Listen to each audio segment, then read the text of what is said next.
This video is sponsored by Squarespace, but I'll tell you more about them later. Hi, my name is Jono, and if you're new here, I do pencil drawings. I've been drawing for about 15 years now. These are the kinds of drawings that I do. Se davvero mi vuoi bene, senti la voce mia, sentimi un po'. Questo è il mio tempo e solo Dio sa quanto ho aspettato. Notti d'estate, giorni infiniti. I'm going to be teaching two of the members of my team, my video editor, Simon, and the studio manager, Margo, how to draw. Unlike the last time I did this with James and Jess, both of which were really incredible students and it was a lot of fun to make those videos. This time we're starting right at the beginning by creating our own reference photos. Because of how deep I want to go with this, I've broken this up into 3 parts. So this first part is all about crafting the reference images and the things we need to consider to really set up the whole process for a drawing that we can be proud of. Now, this step is really important, not just for the technical side of things, but because it sets the emotional tone of the artwork. The reference image they choose is going to be the source of motivation for when things get really difficult, which they almost absolutely will. Having a personal connection to the image makes it way more meaningful than just having a random photo that we think looks nice.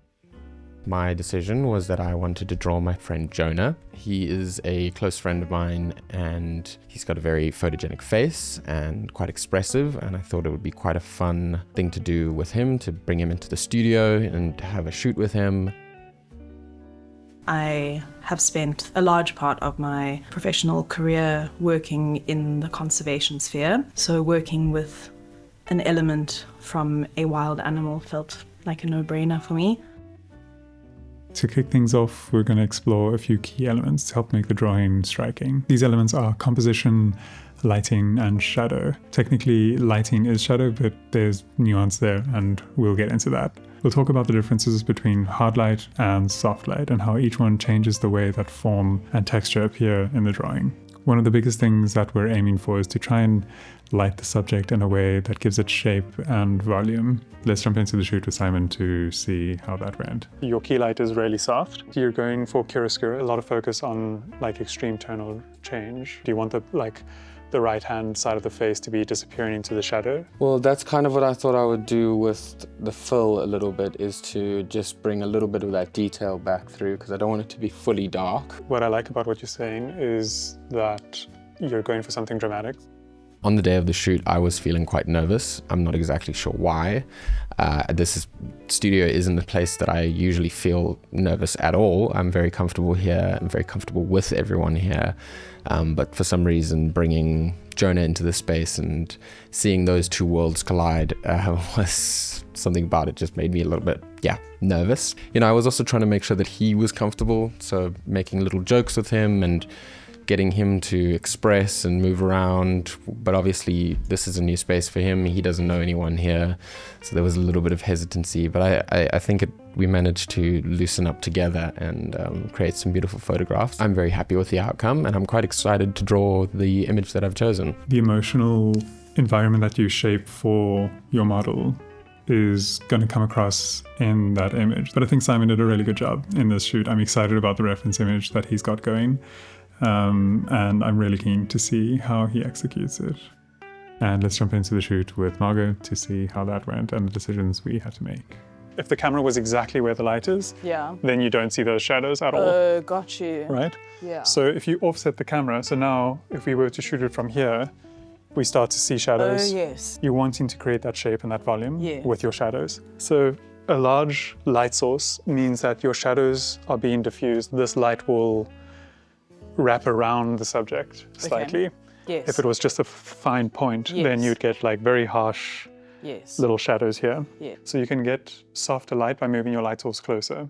Just to clarify what I'm saying here, when saying light can get softer the closer you move to the subject, it's about the size of that light relative to the subject. So as something gets closer relative to it, it'll just appear larger. So if you have a light shaper that's maybe 10 centimeters or a couple inches across, then the further away relative to the subject, that's going to be just a pinpoint.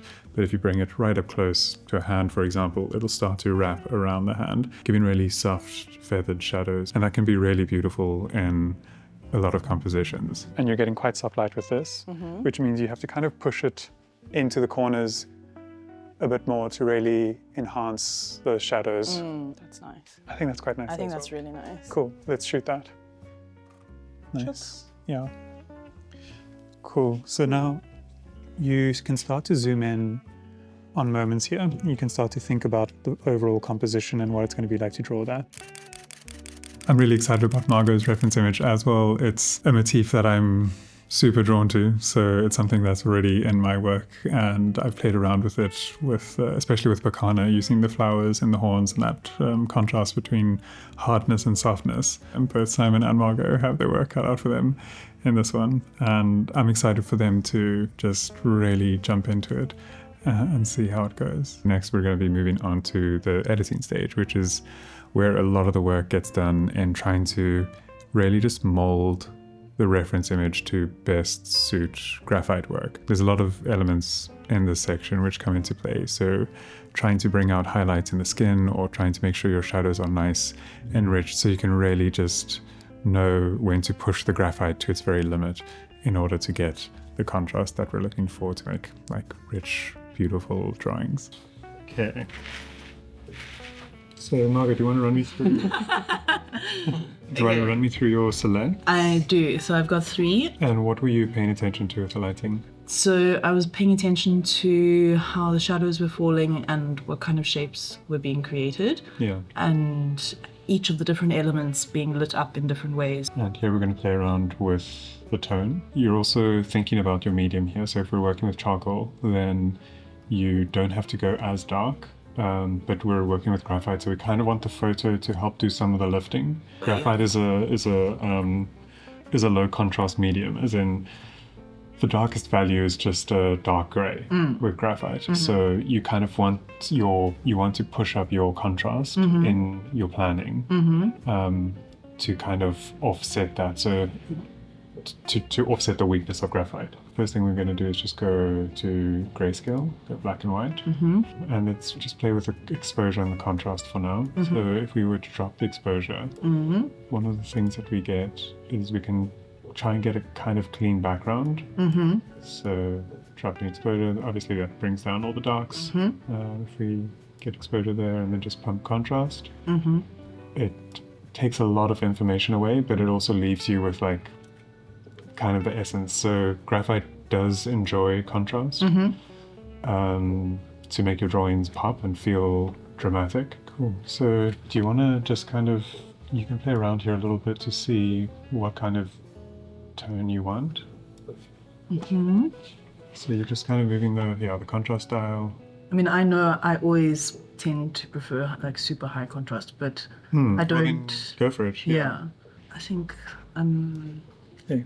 happy. These are my selects, but I have decided on this one. Okay, cool. Nice. That's cool. Why did you decide on this one? I enjoy the focus. I think we've got nice focus on the face, falling off a little bit in the eye there, but I think it's a fun image. I like the expression. There are a lot of photos here that are very sweet, very nice photographs, but I don't necessarily know that they'll make for the most interesting of drawing experiences. Okay. Yeah, so I quite like what's happening with the shadow here. This informs a lot of shape, which is really cool. The only things we're going to struggle with though are the skin tone here. It's quite flat. Like we're not really seeing much highlight there. And I think that's something we can try and bring out in our settings. So you'll want to darken this a bit and then let's do the contrast trick. So that's going to be something that'll help a little bit more for drawing. What's going to happen here is that a lot of your face is going to be quite dark gray, and then you want those highlights to really pop. So how are we going to do that? You pulled the highlights down. I know. So if we put highlights up, what happens is these all become highlights and it flattens it. So boom, Sure. see, that all becomes flat. So you actually want to get it to a point where you're just capturing a little bit of the skin, and that's going to give the skin a shiny effect. And that shiny effect is something really nice in drawing. That actually is true to graphite's nature. And so graphite will lend itself well to those textures. Okay. Your drawing has a lot of gray mid-tone here, which is going to be really difficult, but it's a nice challenge to try and capture that and to give shape and volume. For this next bit, I'm going to ask Elle to explain how to apply the grid onto the paper. She's been working in the apprenticeship program for the last year, so has been doing this a lot over the last couple months. So she's kind of perfect to explain it to Simon and Margo. This is Elle. Elle is gonna help me draw my grid, which is the first part of this, right? Mm-hmm. Cool. So what are we doing now? What is all this? I'm just quickly cutting this up for under your hand and to cover. We also just quickly need to wash our hands since we're gonna work with clean paper. You're gonna have a 2 centimeter border. Mm-hmm. So essentially, you just want to make the marks. Do you want to be as light as possible so that when you do erase it, it doesn't leave an indent or Sure. a darker. Mm-hmm. You essentially just want it to be like a little ghost. Yeah, of a... like you almost just want to let it rest and Mm-hmm. enjoy it. It's going to take you a while. Yeah.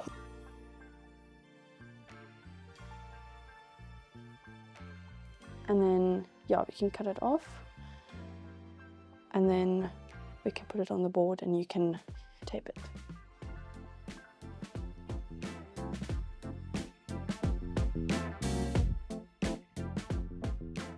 Why do you have this board this direction? It seems extremely unhinged. Oh, which sheets are you using this? Mm. No. Really? Oh Lord. No. Okay. This paper is just very smooth. Mm-hmm. And it doesn't have the same kind of tooth. Do you want to feel the difference between them? Yeah, this feels very slippery almost. Compared to? Compared to what I imagine not slippery paper feels like. So there's a section here that you can insert the blade, Oh, I see. and you find the first page.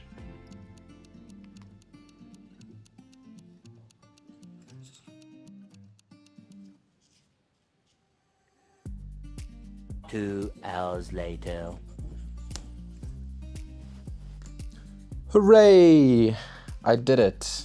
So Simon has just finished his grid, and Margo's going to do the same thing on her side.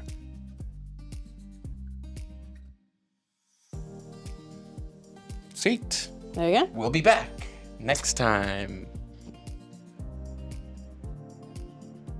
So this is the first part of things. It's extremely crucial to put a lot of intention into the planning of your drawings. It's the thing that helps keep you motivated when things get difficult, and it's also such an important skill to learn so that you have more control over the whole process. I know that most people don't have access to fancy studios and equipment, but these rules are general rules that still apply even if you're taking reference photos with your phone. So there's tips and tricks that you can use to try and get soft lighting just with a window, and maybe putting a white cloth over the window to try and diffuse that light. There's a lot of ways to achieve these same principles, but just knowing them and knowing what we're aiming for can be really helpful. So if there's any questions around there, let me know in the comments and I'd be really happy to answer those. Also, before I end this video, I just want to give a quick shout out to this video sponsor, Squarespace. I've been working with them for a couple years now, and they've played a huge role in my career, not only in sponsoring these videos and helping me maintain this channel, but more importantly, early on in my career, I was looking for a way to showcase my work and make it easy for collectors to find me and get in touch with me. And I didn't have time to learn HTML and to try and build a beautiful, reliable website. And I felt that Squarespace did all of that effortlessly. I never had to patch or upgrade anything. I could register a domain with them and set up an online store. And most importantly, I could show my work the way that I wanted to. Also, every time I got stuck, their amazing support team helped me out instantly. So if you're looking at building a website, give Squarespace a try. And if you decide that you love them, use this offer code and get 10% off your first purchase. I'm really excited about this series, and I'm really hoping that this can help a lot of people who kind of just need a little bit of insight into how some of these artworks are created and what the process entails. So I really hope this helps some of you out. If it's helpful or even just interesting, leave a like. It helps the channel out in a huge way. As always, thanks for the support, and I'll see you guys in the next one. Bye.